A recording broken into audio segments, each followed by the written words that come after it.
It's a Wednesday morning, and Steve is sitting at a red light on the way to work. He's in the same slightly embarrassing four-door sedan he's driven for 8 years. The paint has a scratch down the passenger side he's never gotten fixed. The AC works, but complains about it.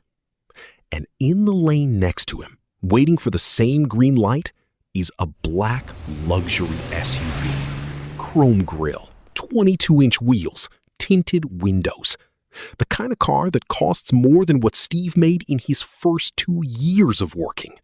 The driver is wearing sunglasses. He's checking his phone with the casual boredom of someone who has never checked a bank app before dinner. And Steve, for exactly the amount of time it takes the light to turn green, feels like a loser. Have you ever been Steve at that stoplight? Have you ever pulled up next to someone in a car that costs 3 times yours and felt yourself shrink for a second? Drop a yes in the comments if you have, because everything you think you know about the guy in that SUV is almost certainly wrong. If you've ever been Steve, this video's for you. My name is Nick, and I spend too much time thinking about money and the psychology of who actually has it. Hit subscribe and give this video a thumbs up if it changes how you look at your neighbor's driveway. Here's the thing everyone gets wrong about wealth. We think it's visible. We think you can spot it. Nice car, big house, expensive watch, rich person. Beat up sedan, small house, boring watch, regular person. It's the equation baked into every advertisement, every movie, every social feed you've ever scrolled through. And it's almost perfectly backwards. In 1996, 2 researchers named Thomas Stanley and William Danko published a book called The Millionaire Next Door. They spent 20 years studying actual millionaires, not the ones on magazine covers, the ones the IRS knows about. And they found something so consistent, it should be taught in every high school in America. The people who look rich are usually broke. The people who are actually rich are usually invisible. Stanley and Danko found that the average American millionaire drove a car that was over 3 years old. More than a third bought used.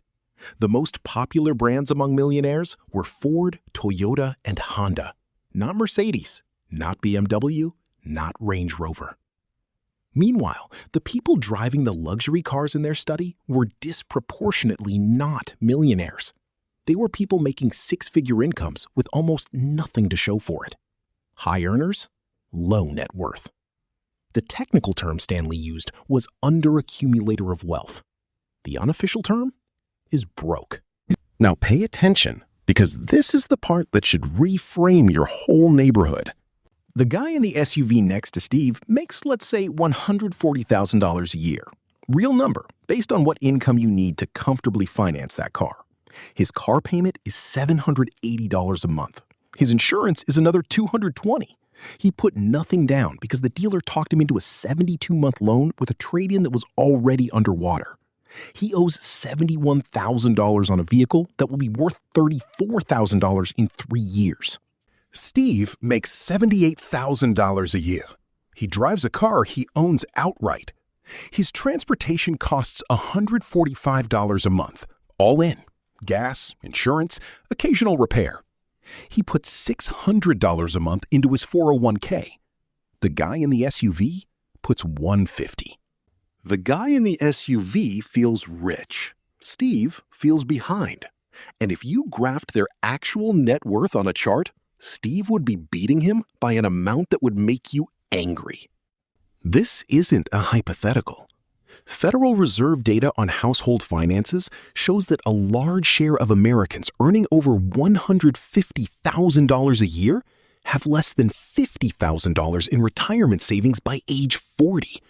Not because they don't earn enough, because they spend the entire raise trying to look like they earn even more. There's a name for this trap. It's called the prestige tax. And once you can see it, you cannot unsee it. Here's how the prestige tax works. Your brain is wired for status. That's not a moral failing. That's just biology. Humans evolved in small groups where visible rank determined mating access, food access, safety. 10,000 years later, the visible rank part still fires when your neighbor pulls into the driveway with a new car. Your brain reads it as they moved up in the group. Your brain wants to move up too. The problem is that the modern game is rigged. Luxury goods have gotten dramatically better at signaling wealth to poor people, and dramatically worse at signaling it to rich people. Actual millionaires know that the SUV means debt, so they don't buy the SUV. But your brain doesn't know that. Your brain sees the SUV and reads rich. So you go and try to match. The economist Thorstein Veblen wrote about this in 1899. He called them Veblen goods, items whose demand goes up as the price goes up. Because the price is the point. The whole reason to buy the watch is to signal that you can afford the watch, which is fine if you can. But if you're financing the watch across 24 months of payments, you're not signaling wealth. You're paying a tax to look like something you're not. There's another layer to this. Psychologists call it hedonic adaptation. It's the reason the new car feels amazing for about 6 weeks, and then it just feels like a car. Your baseline resets. The Bluetooth stops feeling premium. The heated seats become the temperature you expect. And now the only way to feel that rush again is to trade up. That's the treadmill. That's why the guy in the SUV won't drive it for 8 years like Steve. He'll trade it in at month 36, roll the negative equity into the next loan, and start over. He is running on a treadmill his own brain built for him. Here's a quick check-in. Think about the flashiest car in your neighborhood. Really picture it. Now drop the make and model in the comments. I'll tell you in a pinned reply what the median owner's debt on that car actually looks like based on industry data. You'll be surprised. Now, let me show you the math, because this is where it stops being an interesting anecdote and starts being your life. Take two versions of Steve. Same job, same income, same everything. Except Steve A drives a modest paid-off car and puts the difference into a boring index fund. Steve B trades up every 5 years to something new and shiny. Steve A spends $145 a month on transportation. Steve B spends $780. The difference is $635 a month. Over 40 years of a working career at a 7% return, that $635 a month becomes just over $1.7 million. Read that again. $1.7 million. That's not the total car cost. That's the compounded difference between driving something reasonable and driving something impressive. That's a decade of retirement. That's a paid-off house. That's your kids' college and a real vacation every year of their childhood. The guy in the SUV isn't stealing money from you. He's stealing money from himself. Every month, he's writing a check to look like the kind of person Steve is actually becoming. And here's the part that gets me. He doesn't even know he's the poor one. That's the whole trick of the prestige tax. The person paying it is the last person to realize it. There's a Warren Buffett quote I keep coming back to. He said, if you want to build wealth, you have to learn to want to be rich, not to want to look rich. Those are two completely different games. One of them ends with you owning things. The other ends with you owing them. So what do you actually do with this? Let me give you 3 practical things. First, use the 20-4-10 rule for any car you finance. 20% down, 4-year loan max, total transportation costs, including insurance and gas, under 10% of your take-home pay. If a car fails any of those 3 tests, you can't afford it, no matter what the dealer says, no matter what the monthly payment sounds like. Second, if you're going to buy nice, buy used and hold. Let the first owner pay the depreciation cliff. A 3-year-old car has already lost about 40% of its value while giving up almost none of its usable life. Buying a used luxury car for cash is a completely different transaction than financing a new one. One is a purchase. The other is a subscription.